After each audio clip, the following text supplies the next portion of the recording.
was an international effort really to establish the feasibility of creating a small working group of multiple investigators that were interested in treating a rare cancer.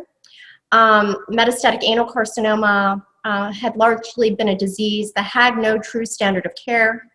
Most of the literature that had been provided with treatment recommendations was largely based upon either a number of patients, like small cohorts of patients at institutions, but no formal randomized trial had ever been conducted in the past.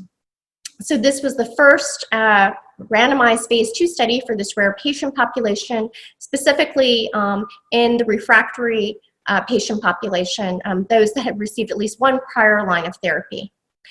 And we had investigators from including Australia, Europe, as well as ourselves, and several other countries were involved, as you can see, and basically it was formed the International Rare Cancers Initiative, also known as IRCI or IRCI.